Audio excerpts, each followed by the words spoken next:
Hi, everyone. You're listening to Radio Cherry Bombe, and I'm your host, Kerry Diamond, coming to you from Newsstand Studios at Rockefeller Center in the heart of New York City. I'm the founder and editor of Cherry Bombe magazine. My guest today is Sara B. Franklin, author of the new book, The Editor: How Publishing Legend Judith Jones Shaped Culture in America. Judith is best known in the food world for her work with Julia Child, Edna Lewis, Mother Joffrey, Claudia Roden, and many others. She helped usher in the modern cookbook era and change the culinary world in the process. Her influence was not limited to cookbooks. She saved Anne Frank's diary from the slush pile, can you believe that? And worked with the likes of John Updike and Ann Tyler.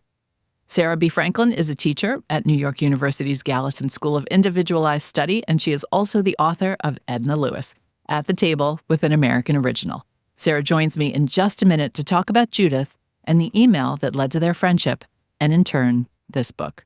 Stay tuned for Sara. Today's show is presented by Veuve Clicquot Le Grand Dame Champagne.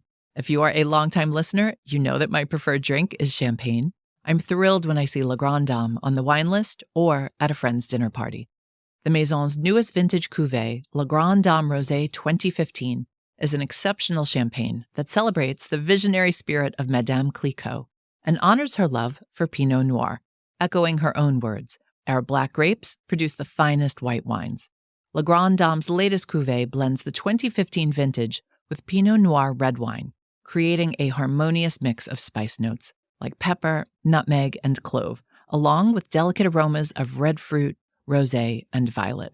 I also love Le Grand Dame because of the Grande Dame herself, Madame Clicquot, a trailblazer in the world of champagne. You know we love pioneering women here at Cherry Bombe. Born in 1777, Madame Clicquot took over the family business in her 20s at a time when women were banned from going to school or making their own money. She established many firsts in the world of champagne: the first vintage champagne, the riddling table, and the blended rosé champagne. To celebrate the 200th anniversary of the house, Veuve Clicquot launched Le Grand Dame Champagne 1972 in tribute to her. Her namesake champagne continues to be made with grapes from Veuve Clicquot's historical Grand Cru vineyards, some of which Madame Clicquot purchased herself. Her legacy is certainly a good reason to raise a glass. Cheers to all trailblazing women. Please remember, always drink responsibly. Some housekeeping. Cherry Bombe is on the road. We're hosting 8 events this summer and traveling from Portland, Maine to Portland, Oregon, with lots of stops in between. Head to cherrybombe.com to check out our events calendar and see if we're coming to a town near you. Or maybe our travel schedules will overlap. That would be fun. This Thursday, June 6th, Team Cherry Bombe will be at Alma Cafe in New Orleans as part of our Sit With Us dinner series with Open Table. Head to Alma Cafe, that's ALMA, on the Open Table app or website, click on the Experiences tab, and get a ticket. Come solo and sit with us, or come with some friends and we'll seat you together. It's going to be a fun night with beautiful food and all of you beautiful people. Now, let's hear from today's guest. Sara B. Franklin, welcome back to Radio Cherry Bombe. I'm so glad to be here, Kerry. You have been working on this book, The Editor, for a long time. Very long time. As I said in the intro, the book is all about Judith Jones, someone you have known and admired for a very long time. So I thought we would start with how Judith even came to be someone that you knew about. Judith Jones is someone I met in January of 2013, and it's a bit of a story about serendipity, right place, right time, but also sort of following your nose. So I was a beginning graduate student, a sort of reluctant academic, trying to figure out what to do with my life. And I had gotten into a PhD program in food studies at New York University, and I was really unsure if I wanted to keep going. I sort of hate academia. I now say as a person with a PhD who's been teaching for 11 years. But I was just going to say you're a teacher. Yeah, a professor. Yes, I do love the teaching part, but the dry writing, not so much for me then or now. I was taking a class in oral history up at Columbia, which is sort of the clearinghouse for training for oral history in the country. And as you may be, I'm always the food person in a non-food space. People always think of me as a bit of a curiosity. And in academia, food is still sort of looked down upon. It's as not serious stuff. And, really? Oh, absolutely. It's women's stuff. It's literature light. It's too everyday. It's not philosophical enough. It's not abstract enough. You sort of think about any kind of snootiness you could project onto the learned world and the ivory tower, and food receives that kind of skepticism. Oh, I thought that would have changed by now. It is changing, but it has not changed.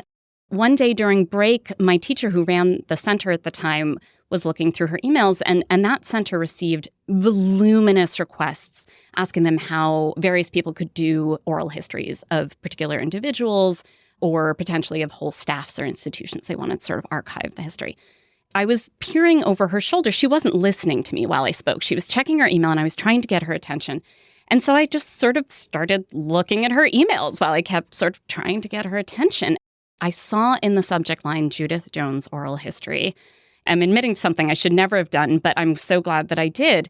And I read the first few lines of the body of the email, which was the Julia Child Foundation recognizing that Judith Jones had recently retired from Knopf about a year and a half before, that time was of the essence. She was in her late 80s, and they understood that she was really an American treasure who had not been spoken to about the breadth and depth of her career, certainly for their interest, particularly in the realm of food and her impact on discovering Julia Child. So I'm reading this email over my professor's shoulders and trying to commit the email address to memory, because Judith at this point was something of a hero to me already. I had found her memoir, The 10th Muse, My Life in Food, which was published in 2007, on a random bookstore table in Cambridge, Massachusetts. I was someone who was interested in food. I picked it up. I bought it on a whim. I devoured it in 2 days. And Judith had really been someone that I wanted to model my life, though that was a secret to me after that. Someone who was involved in both books and food and sort of carved a life out of those twinned passions. And that was the first time you learned about her when you picked up that book? I had never heard her name before, but I quickly found that she had edited all the cookbooks that I was obsessed with, that I had learned to cook from, which I think is true for many of us, that we know the cookbook authors and the books themselves, but not necessarily about Judith Jones. So the book that you picked up was The 10th Muse. Did you pick it up because you had an interest in food? Yes. Or was it just a bookstore situation? You thought it looked interesting? I was deeply interested in food. I had grown up with a second-wave feminist mother who worked and really resented having to cook, spent as little time as she could on preparing dinner. My dad worked here in the city, got home late, so she had to do all that work. My whole family liked to eat, but no one enjoyed the act of cooking. And so I taught myself by watching the Food Network. This was the heyday of the Food Network in the 90s. But also by picking up the few cookbooks we had in the house, which were things like the Moosewood Cookbook, the Fannie Farmer Cookbook, The Joy of Cooking, real classics. And that's how I taught myself, through experimentation, food, television, and these couple of cookbooks. We'll be right back with today's guest. Today's show is presented by Kerrygold, the iconic Irish brand famous for its beautiful cheese and butter made with milk from Irish grass-fed cows. If you are new to Kerrygold, lucky you have a whole world of butter and cheese to explore. We're going to focus on Kerrygold cheese today, which I love and always have in my fridge. Now that I work from home most days, I'm trying to be intentional about my snacking, and Kerrygold cheese paired with seasonal fruit is one of my favorite smart snacks. I love Kerrygold aged cheddar and Kerrygold reserve cheddar, two perfect cheddars as far as I'm concerned, with sliced apples or Asian pears. Kerrygold Dubliner, which is sweet and nutty, goes well with ripe, juicy peaches. And Kerrygold Cashel Blue Farmhouse cheese pairs beautifully with figs and grapes. Add a handful of walnuts or some hearty crackers, and it's the perfect thing to tide you over between Zooms, deadlines, and emails. If you're snacking on the go, like I do on the days I record Radio Cherry Bombe, Kerrygold has made it easy with its new cheese snacks. Throw an apple and a Kerrygold aged cheddar cheese snack in your tote bag, and you're all set. Visit KerrygoldUSA.com to learn more about Kerrygold cheese, to browse recipes, and to find a store near you. You are looking over your professor's shoulder, doing something you maybe shouldn't have been doing. And I see this query from the Julia Child Foundation asking for help with finding a way to craft an oral history or approach Judith Jones about an oral history of her life. And so my professor finally looks up at me and she says, "Oh, you're a food person. Maybe you'd be interested in this." And by now I had already been eavesdropping or whatever the visual equivalent of eavesdropping is.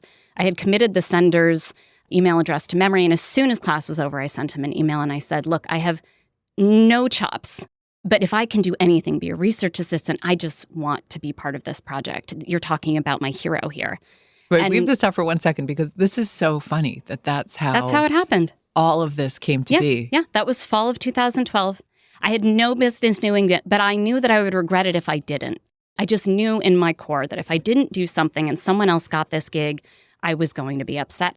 3 months later, I had had several interviews, and I had been greenlit to run the project on the one condition that Judith liked me. And so I was given her phone number.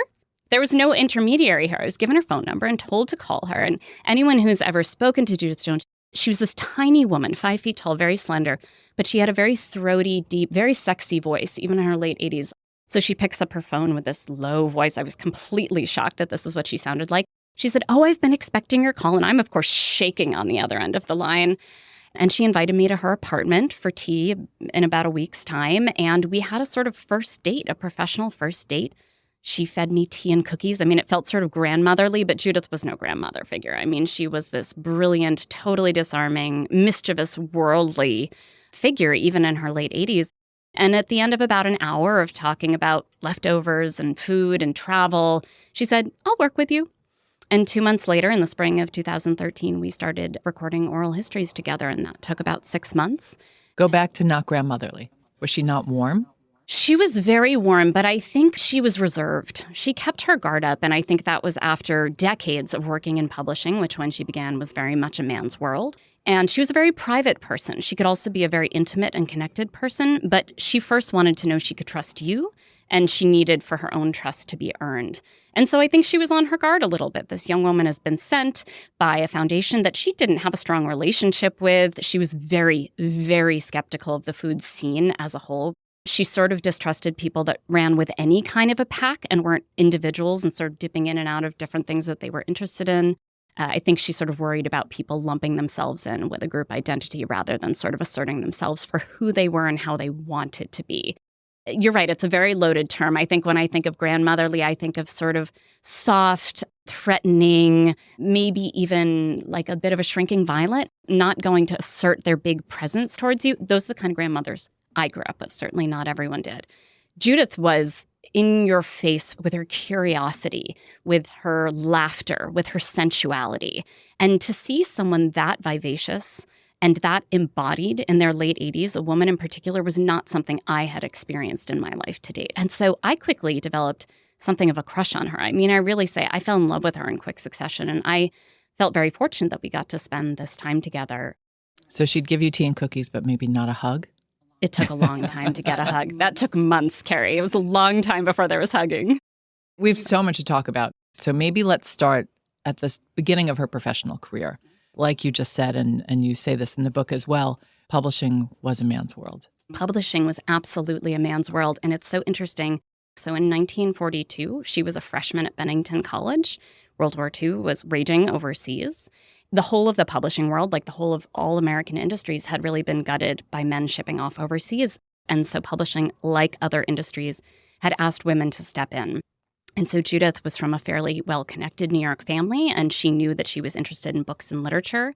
And through a number of family connections, she was offered a winter position at Doubleday here in New York. And there were no women editors on staff at the time. There were lots of secretaries, but there were not women on staff doing the editorial work. And one thing that was really interesting up at Bennington College, they had this winter recess that was prolonged during the war because it was very expensive to heat the students. And so as part of the war effort, they gave a longer dismissal. So Judith had this period of months from January to March of 1942 in which she worked in this building. And there was such desperation in the publishing house. Doubleday was a force in publishing at the time. It was the largest publisher in the English language, and it very quickly became the largest publisher in the world by the time the war was over. And she was handed manuscripts with no experience or expertise and told to basically figure it out. And so she learned to edit completely based on intuition and guts, marking up manuscripts, sending them back to her boss, who barely glanced over them, and then sent them back to the author to make revisions. As Judith told me, she quickly realized she was good at this and she loved it. She had a period of work like that throughout her college years. She tried at one point working with newspapers and she hated it. In part, she said, because they called all the girls boys, and she really did not like that. There was this sort of stereotype of helpers in the newsroom being young boys scurrying about, and she really strongly identified as a woman. She was quite feminine, very elegant. She was very, very beautiful. I was curious why she didn't gravitate toward newspapers or magazines. I mean, later in life, she wrote for magazines like the original Saveur and Vogt even. Yes. I think the speed of newspapers and magazines was uninteresting to her. She wanted to go deep.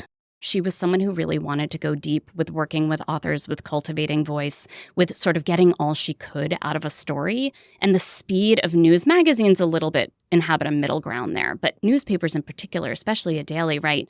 That is a different kind of transmitting information, and it didn't give her the kind of depth and richness that I think she always wanted in terms of being someone who facilitated storytelling. Let's jump to the Paris years. Yes. How did she wind up in Paris? So 1948, she is involved in a very complicated love affair with a poet who had been her professor at Bennington and then came to Doubleday. He had first been published at Knopf, where Judith would later spend almost her entire career. He came to Doubleday in large part because she was there and she became his handler. But he was really manipulating her and she was well aware of it. And she found publishing really dull. She found the culture around publishing dull. She knew she was not being listened to, that regardless of how good she may have been at her job, the only people that authors were listening to were male editors. She wanted to have more sway over her own life. There was a lot of pressure on her from her family to get married. Her sister had gotten married. She wanted to get out. So her cousin was actually going on honeymoon, steaming across the Atlantic, and Judith decided to request an unpaid leave of absence from Doubleday and use her cousin as a sort of chaperone. She knew her parents would be more supportive of the trip and also give her a little loan so she could afford to go if she had, quote unquote, adult supervision.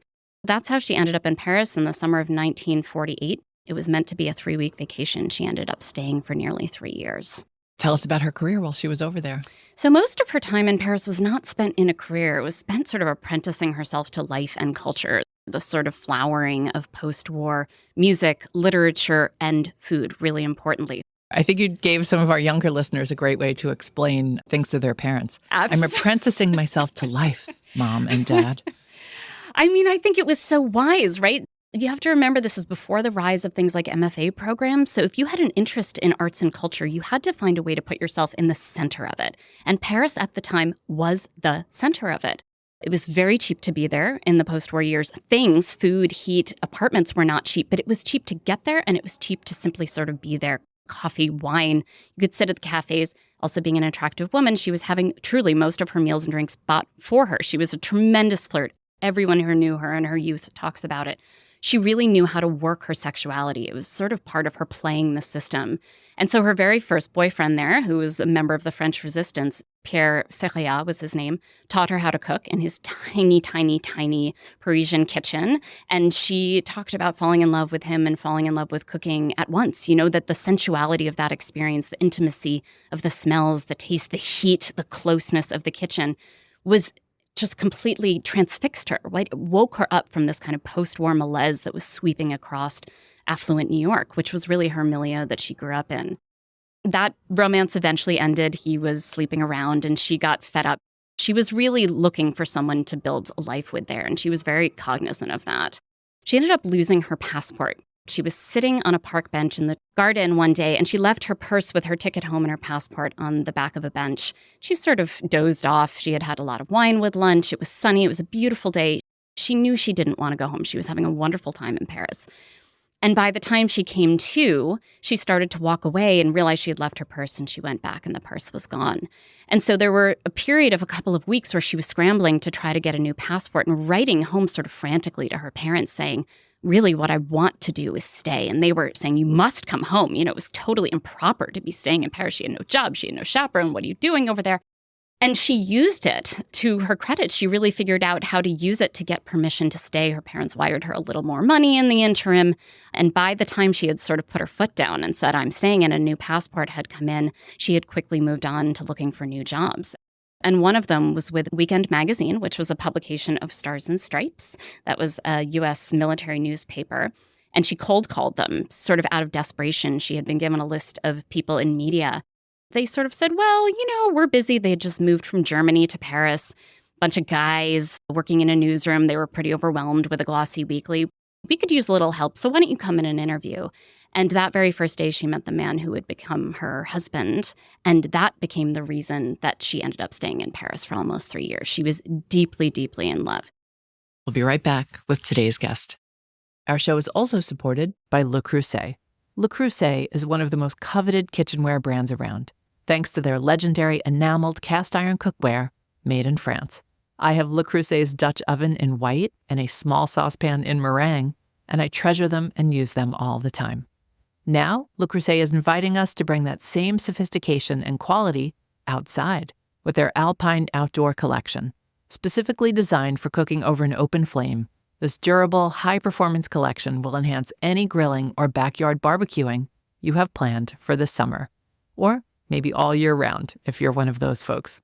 There's the Alpine Outdoor Skillet, which is so useful and versatile. There's a pizza pan. I know more and more of you are making pizza at home and outdoors in particular, and maybe the most useful of them all, the Square Grill Basket, which is perforated and prevents small items from falling into the grill while still allowing heat and smoke to reach the food for that char-grilled flavor. If you love to grill fish or shellfish or veggies, you know what I'm talking about and why you need this. For more information, head to lecreuset.com or check out the link in our show notes. Happy grilling, everybody. Do you think she lost her passport on purpose?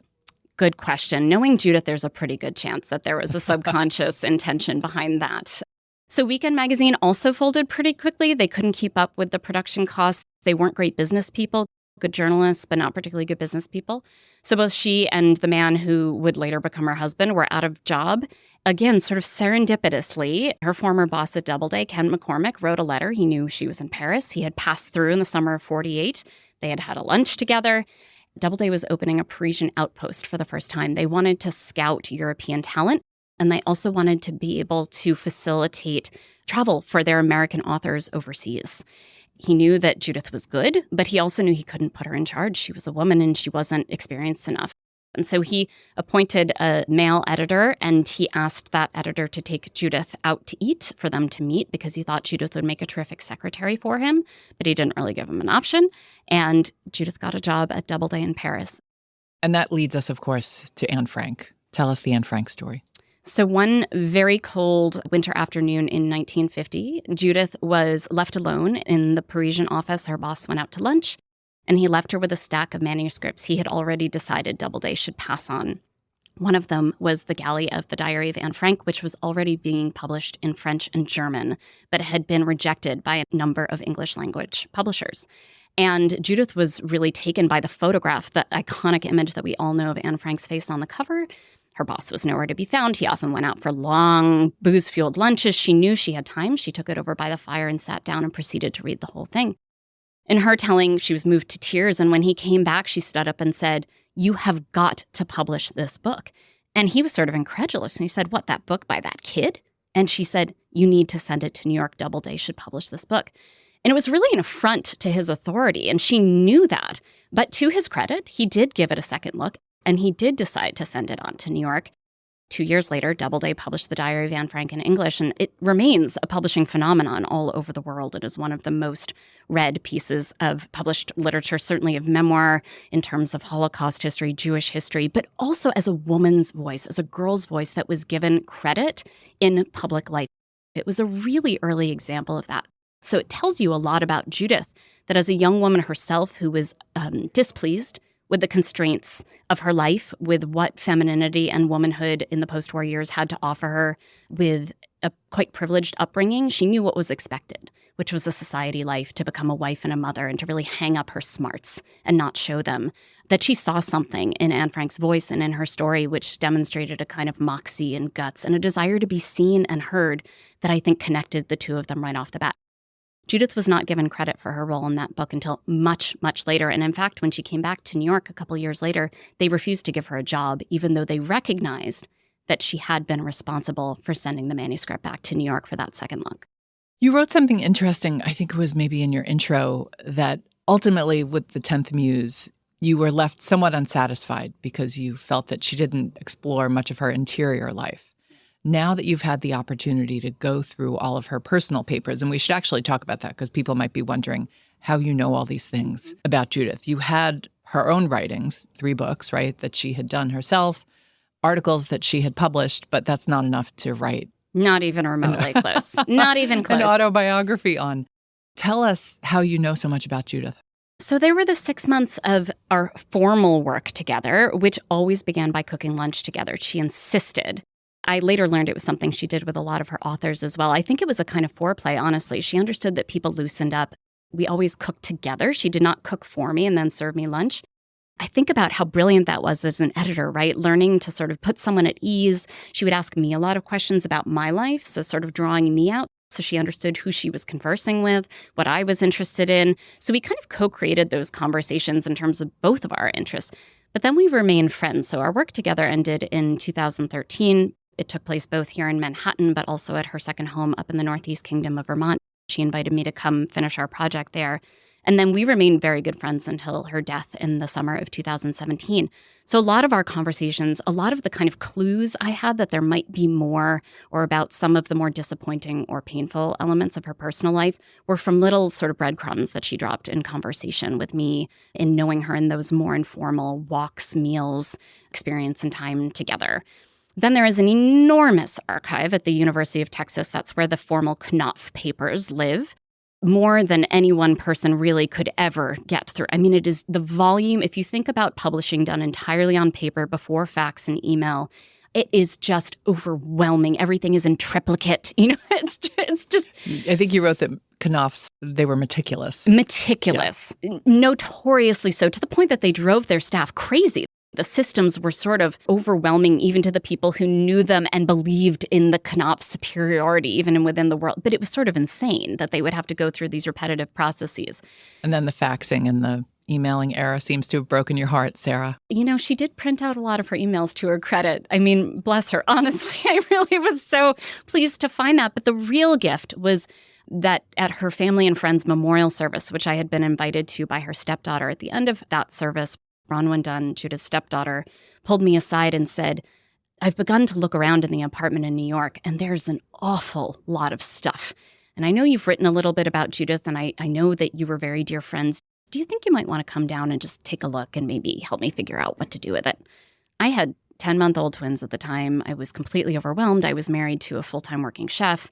I had no business taking on a project. But I also knew that I would be completely nuts to say no to this request. Sometimes you just can't say no. Sometimes you just have to say yes. And so it took a couple of months. In November of 2017, I went down, and there were literally 2 rooms full of marked up manuscripts, of letters, of magazines, newspaper clippings. She and her husband, too, were meticulous in their filing.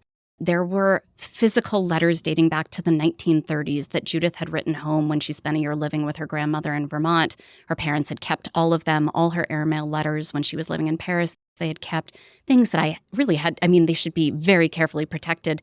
But much to her credit, Bronwyn allowed me to use them, entrusted me with them, and allowed me to start working my way through them.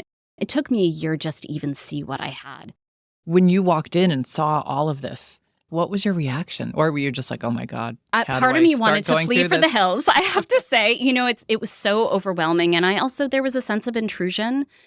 As well as I knew Judith at that point, and as friendly as we were, and as true as our relationship was, there was a question in my mind about whether she would want me to look at these things. And as I began to look through, that question plagued me, and it continued to plague me as I worked on the biography. There is plenty I left out. Does it plague you to this day? No, because I think that a biographer's responsibility always is to play editor in a way, right? You're filtering a story. You're not just creating an index of facts. That's not storytelling. That's not writing. That is archiving. And that is not what I set out to do. And I also felt like I wanted to write the story in a way that I thought she would respect, even if it wasn't the way that she would have done it. If anything, got into a space of feeling like it was reflecting a moment where she was really entrusting, say, a dear friend to work out something that was deeply, deeply private. I waited until I had something that she had said to me to go on, to sort of decipher, map out the path of this book. When you say you left things out, were these professional things, personal things? Mostly personal things. Yeah, there was very little about her professional life that I left out. And in fact, I think some people will probably think I went too far in painting certain characters in the publishing industry, colleagues of hers, because their treatment of Judith, of course, was not necessarily how they treated everybody, right? It's reflecting one individual relationship through her own lens and through the people that were in her intimate sphere. So, for example, Bob Gottlieb, a giant in publishing, was not particularly kind to her. And her friends and family members were very clear in reflecting that to me in a number of interviews that I did. And so I felt like I had enough to go on to safely say that Judith felt like she had been deeply mistreated when he was the editor-in-chief of Knopf, which was for a 20-year period, really during the heyday of her career. There are other moments of doubt or insecurity. There are a couple of letters with the man who became her husband that felt really intimate in a way that it didn't really feel appropriate to be publishing those letters. Again, Judith didn't give me permission to look at those papers. Her stepdaughter did. And so I think having a little bit of respect, even in this age of share all, for a sense of decency and only using what I needed to paint the picture that I was trying to paint. Did she keep a diary? She kept notebooks, and they were a mix of journals, recipes, menu plans. She traveled a lot with her husband. He was a travel and food writer, and so she'd often go on the road with him. They really worked together in very formative, generative ways. They shared ideas. They really built one another's careers. So she often took notes very quietly while he did the interviewing. He was a true loquacious journalist, and she was not. She preferred to be in the background scribbling down notes. And so her notebooks, and there are boxes and boxes and boxes of them, were a real mishmash just of her thinking, her observations across the board, but not the kind of intimate diary of her day-to-day. You mentioned her intimates. Did she have people with whom she dropped her guard? Yes. She is someone who developed friendships early in life, and those are the friendships she kept throughout her life. Her dearest friend, Bettina, who she met during her Parisian years, remained her closest friend until her death. She had a friend that she went to high school with, who she then also went to Bennington with, and who steamed across the Atlantic with her, that she was also dear friends with until she died. She was very, very loyal. And it's so interesting because one of the things her stepdaughter and her adopted son said to me is if you looked at her social circle, it didn't necessarily reflect the kind of upper echelons of New York sort of cultural life that one might assume an esteemed editor would have. She was close with the people who were loyal to her and who sort of nurtured a space of trust for her outside of publishing. She did not have a lot of close friends in publishing. What was her relationship like with her cookbook authors? It seemed like they were all very reverential toward her. I think they were reverential towards her skill as an editor, and some of them certainly became very, very close friends of hers. So examples of that would be Anna Lewis, Lydia Bastianich, Julia Child, and Judith Jones worked together for decades. They also had really difficult moments, as you would expect from any long creative partnership. There were others, James Beard. She was very, very, very close with James Beard. There were others, most famously Marcella Hazan, who she did not get on with, and they did not continue to work together. They had a difference of opinion of what a cookbook should do, how a cookbook author might position themselves, how to translate a cuisine from outside the U.S. to a U.S. audience. So she was not for everyone. She was a complete perfectionist. She was extraordinarily demanding of her authors, and you had to be a certain kind of a writer to flourish under that kind of pressure. You were not going to turn in a manuscript and she'd make a few corrections and it would go off to press. She demanded revision after revision after revision after revision. She often cooked with her cookbook authors, watched them, but also it meant she would intercept. If they left something out of their recipe, she would catch it and insist that they go back and work on the recipe again. So if you think about work ethic, right, that's certainly not going to be everybody's cup of tea. And it's certainly not the way all home cooks cook with that kind of attention to detail. Some people are much more fly by the seat of their pants. They might not want to cook that way. But for the people that she nurtured who took to her style, I mean, this is the who's who of the cookbook canon in the English language. So clearly, her sort of support and nurturance and intimate way as an editor for certain people was this gift that lifted up their talents. Whatever their particular voice and talents were, she was able to amplify them with her style. Knopf was not a cookbook publisher. She really had to talk them into this. But then she went on to publish so many seminal cookbooks. Did she set out to change the cookbook world? Absolutely not. It's so interesting. When I was interviewing her for the official, quote unquote, official record, I had the same question. And I really believed that by the time she got around to Mother Jeffrey and to Claudia Roden and to James Beard, that she did have a mission. And she insisted I was absolutely wrong. She said, I waited for the right person and the right story to come along, and then I would see if they had a book in them. She did not have sort of an idea of mapping the world of cuisines through Knopf cookbooks. She did not have some sense of equal distribution across geography. And if you look at the cookbooks that she published, they are not representative of the entire world of cuisines. They are representative of the time that she lived in, which was that certain waves of immigrants, certain individuals were sort of coming into the American public sphere or making their way into restaurant culture here in New York, or that she met a particularly charismatic, talented individual, and that was enough to make her want to do a book with them. So there was not a sense of, I'm going to check off this long list of cuisines and do a book one by one on each. I will say there's an exception to that, which is her Knopf Cooks American series, which is one that is very little known, that she began to publish in the 1990s. That was a series of almost 20 books that she did set out to do as a collection. She was trying to talk about vernacular American regional cuisines in a way that at the time there was very little appetite for commercially. Now we see it throughout cookbook culture and food media, right? The Anthony Bourdain's, even of the world, the travelogue cooking show is very much in that vein, which is let's get specific.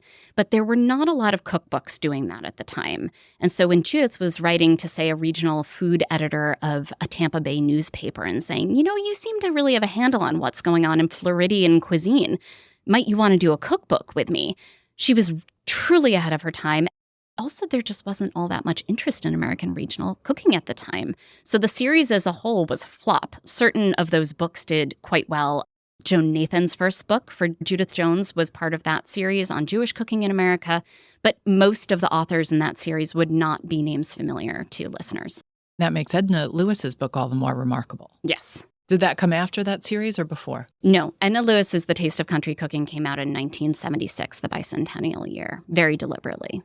Tell us more about that. Well, I have a real soft spot for Edna Lewis. My first book was a collection of essays written by chefs, scholars, thinkers about Edna Lewis and her importance, which until very recently had been really swept under the rug of American culture, of Black history, of the way we talked about Southern food. Thankfully, that has begun to change, and she is becoming really recognized for the remarkable figure that she was in helping us understand that Southern food is not a monolith, that Black cooking is very distinct in different parts of the U.S., and that she was from a very particular part of Virginia. The cooking that she grew up doing, which was on a wood stove in a community that had been founded by formerly enslaved people, among them her grandparents, was a real mashup of indigenous ingredients that had come across the Atlantic Ocean as part of the transatlantic slave trade, but also the Jeffersonian ideals and traditions of working with the Piedmont, Virginia products with French technique.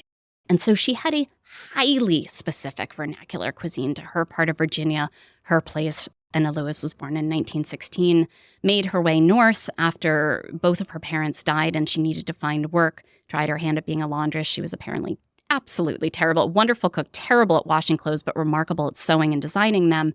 Fell in with the sort of bohemian crowd of the World War II years here in New York City, fell in with communist organizers, one of whom she married, and ended up becoming a chef and partner in an East Side restaurant, Café Nicholson, in 1949. So interesting that the two men that founded that restaurant were actually in Paris the same time Judith was, and they actually had lunch together. But it wasn't until many, many years later that the connection was remade. Judith Jones and Edna Lewis did not meet one another in person until the early 1970s. What made her want to publish Edna? Edna Lewis, I never had the good fortune of meeting her, but people who speak about her presence, it was sort of impossible not to pay attention to her. She demanded your attention in her grace, in her stature. She was very tall. She was extraordinarily elegant in her presentation. She sewed all of her own clothing by that point, much of it out of African batik. She wore long dangly earrings. She twisted her beautiful gray hair up on top of her head. She had this very low, I've watched a lot of video and listened to audio of her speaking, very low, slow way of speaking, extraordinarily deliberate. And Judith was captivated by her immediately as a person, as a presence. But what made Judith think that perhaps there was a book there was when Edna Lewis began to talk about her childhood and Freetown, the way she had grown up cooking and eating, but also the way the community functioned, which was around communal living, tending of the fields, foraging for wild things in the woods. Socioeconomically, the community was very, very poor, but culturally, they were extraordinarily rich, and they were really interested in amplifying their own culture. Formal education was really important in that community, but also informal education of the sort, learning to cook by an older woman's elbow, walking behind the plow in the fields, going out and learning plant identification in the woods. This is the way Edna Lewis grew up. And so she had this worldliness that Judith was completely enamored of and understood that it would translate beautifully to the page, that connection between place, the natural world, and what one prepares in the kitchen and then puts on the table. Now we think of it as farm-to-table cooking. It's almost become a cliche, but at the time there was very, very, very little of it going on in American cooking, certainly in restaurants. I want to talk about Mother Joffrey, another one of her authors. I didn't realize until I interviewed Mother for the cover story of Cherry Bombe that Judith wasn't her original editor. That's right. For the book. Did you know this? I sure did. You did I have the letters. I was amazed that Mother wrote this cookbook and then her publisher essentially dropped her. They kind of ghosted her. The book was abandoned. And this happened a lot in the early days of cookbooks kind of making their way into mainstream publishing. Did she tell you what the working title was? Curry, Myths and Realities. The editors left, and Elaine Markson, who was Mother's agent at the time, sent it on to Judith. Judith was a big enough name at that point that people understood that she was making waves in the world of cookbooks, and that if you wanted to do a cookbook in the English language in the U.S., really you wanted to do it with Knopf. At this point, this is 10 years after Mastering the Art of French Cooking has come out. It is clear that she is the queen maker as far as cookbooks go. And Judith took a look at what was nearly a finished manuscript and said, well, I have an awful lot of revisions that I would like to make. So check in and see if your client is interested in that. And Elaine Markson quickly did, and Mother had said yes, and they were off to the races. But the manuscript did get almost entirely rewritten into what became an invitation to Indian cooking. I was really interested in whether Judith had some kind of mission statement or not, because she could have just kept publishing French food cookbooks. She could have. It probably wouldn't have been a very successful career in the world of food, because I think she would have gotten quite quickly to a point where there was not a lot left to say that felt fresh and novel. She also didn't want to publish any cookbooks that she couldn't learn something new from herself. She had no interest in repeating a cuisine. To many potential authors' frustration, by the way, who felt like she was tokenizing or flattening particular identity groups, sort of saying, what do you mean you've done an Italian cookbook? A different part of Italy. What do you mean you've done an Indian cookbook? Do a different part of India, right? So she had her blind spots, and she was very much a product of her time. But really important for people to understand, Judith Jones is best known for her work in food in some circles. She was an absolutely tremendous figure in the world of literature, in terms of fiction. John Updike, Ann Tyler. She worked with both of those novelists for their entire careers. Sylvia Plath. She was Sylvia Plath's only American editor before her death. She edited her first collection of poetry. She passed on the bell jar. Surprised to read that. Regretted it after Sylvia Plath died, but not because she liked the book so much, because she understood that Sylvia Plath's legacy was about to explode in the culture, and that from a position as someone in publishing, she had made a real error of judgment. But she could not convince her bosses to go back and give it a second look. Blanche Knopf said no a second time. In the process of writing this book, what was the biggest surprise for you about Judith? More than surprise, it was a sense of awe that someone could have a career for nearly 60 years in which her curiosity never dulled at all. That when I met her, which was after her retirement, she was every bit as curious, as engaged, as open, as game, and as capable of getting herself out into the world to have an experience she hadn't had before, and as receptive to newness. I think there are very few of us, even in our younger decades, who can claim the same. We tend to kind of find our people, we find the things we like to do, the things we like to eat, the places we like to be, and we get comfortable. You know, she had an element of that, but I think part of what kept her lively for so long was that openness to new experience that she did not give up really until Alzheimer's took her mind in the very last years of her life. Then let's talk about Julie and Julia. That's okay. A good segue. All she right. was not open to that. Not a fan of Julie Powell's blog. Not a fan of Julie Powell's blog, and also very upset with the way that Julie Powell portrayed her in the book, and then that Nora Ephron adapted into a movie. Anyone who's seen or read the book, there's this terrible rainstorm, and Julie Powell has invited Judith Jones to dinner at her apartment in Queens, and that the rain is what deters Judith from coming. Ann Tyler, who was one of Judith's longtime authors, they were very, very, very intimate with one another, mostly by letter, gives very few public interviews. But she did go on record after that came out and said, basically, you've got to be kidding me. You think a rainstorm would keep Judith Jones away? Like, this is not the portrayal of this remarkable woman that we need. Judith wasn't interested in the project. And so she declined the invitation because she didn't feel like it was worth her time to go. She thought the project was sort of amateurish. She thought she was really taking advantage of Julia Child's memory and capitalizing on it in a way that I think, Judith was very reverential and protective towards her authors. And she felt like this person was being commercialized and used for someone else's gain in a way that was not reflective of Julia. And she didn't want to be a part of it.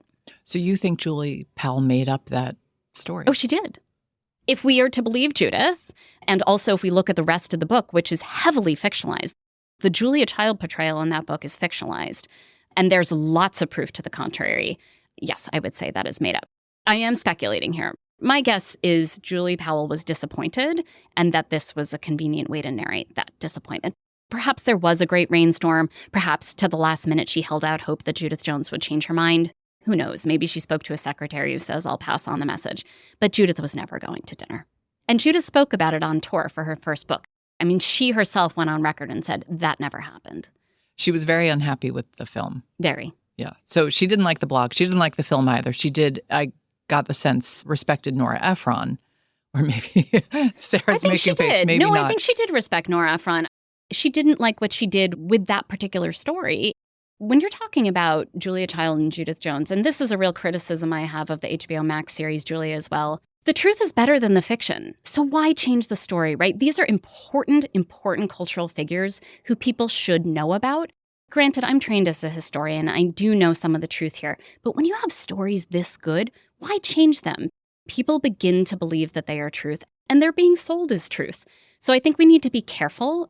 I think we would all do well to turn on our critical eye a little more, but also as storytellers, I think we have a real responsibility to talk about when we are talking about fact to the extent that we know it and when we are fictionalizing. I think it's really important.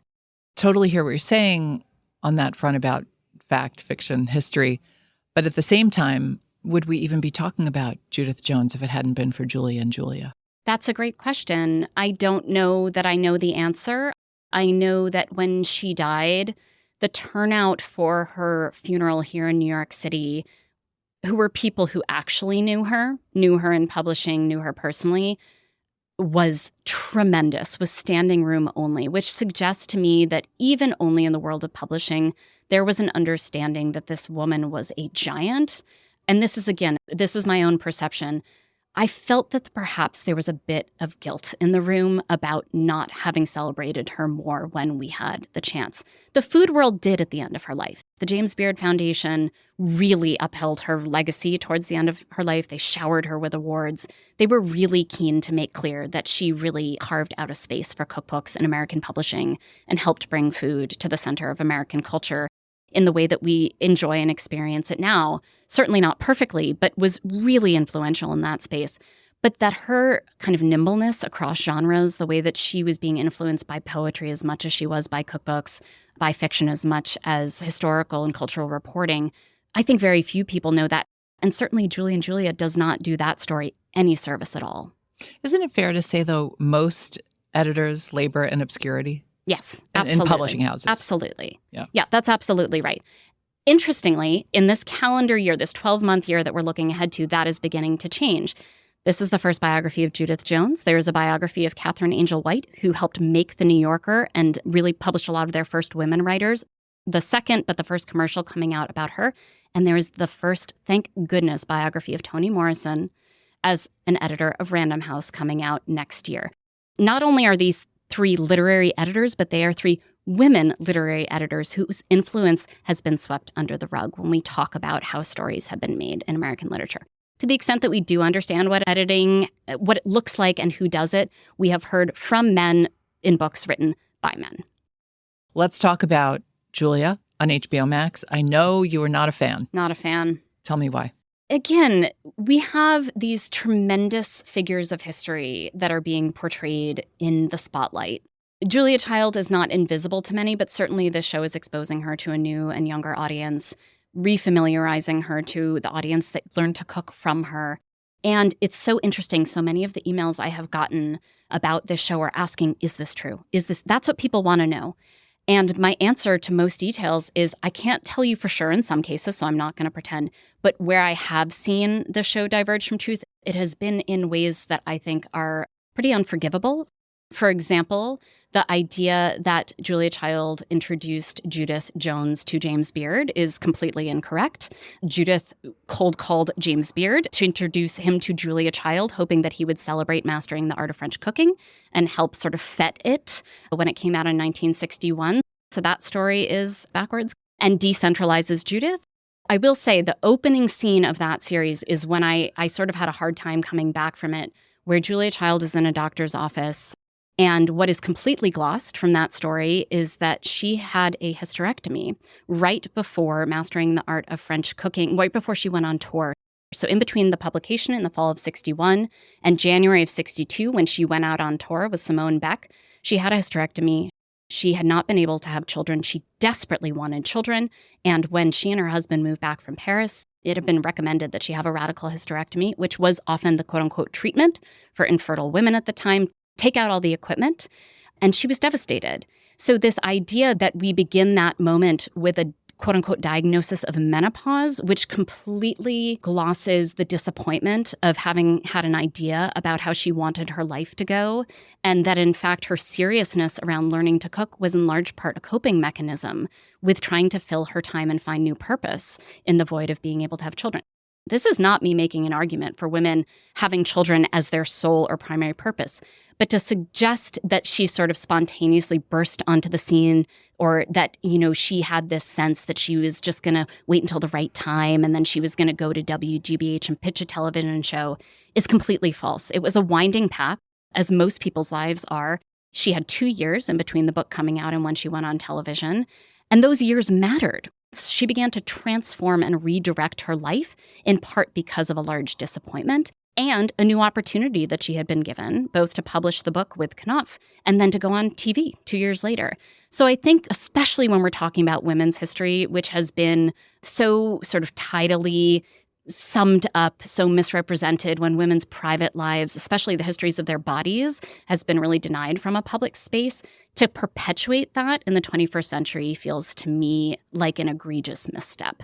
I don't remember reading about Julia's hysterectomy. Did she write about that? It had not been anywhere until I put it into this book. It was in the letters. People always ask why Julia never had children, and she never really answered. She wasn't able to conceive. I don't have medical records as to why, and I'm certainly not going to speculate, but she did have a hysterectomy, and it's part of the reason that she didn't go out on tour until a couple of months after. I say go out on tour as though it was a normal thing to do at the time. It was not. It was something that she sort of pioneered along with the folks at Knopf and her co-authors. And later she had breast cancer as well, and she was very, very public about that. But she was very quiet about the hysterectomy because women were not given license to talk about their bodies. Judith had the same history 10 years later. She had a hysterectomy. She wasn't able to have children. She had desperately wanted them. And then she also got breast cancer. Judith talked a lot about this parallel experience that she and Julia Child had of sharing this experience of having their body changed, their disappointments about what they thought their life could be, which might have included work and family, and how it had to be reconfigured in light of not being able to have biological children. Well, the nice thing is that so many people care about these women. They care about Judith, Julia, Maudher, Edna, and I think reading your book will help them take that interest even further. I hope and so. answer a lot of questions. I hope so. Thank you for all the work you put into this book and just in making sure we know the real Judith Jones. Sara, you are the bomb. Thank you so much. Thank you for having me, Kerry. That's it for today's show. I would love for you to subscribe to Radio Cherry Bombe on Apple Podcasts or Spotify and leave a rating and a review. Our theme song is by the band Tra La La. Joseph Hazen is the studio engineer for Newsstand Studios. Our producers are Catherine Baker and Elizabeth Vogt. Our associate producer is Jenna Sadhu, and our content operations manager is Londyn Crenshaw. Thanks for listening, everybody. You're the bomb.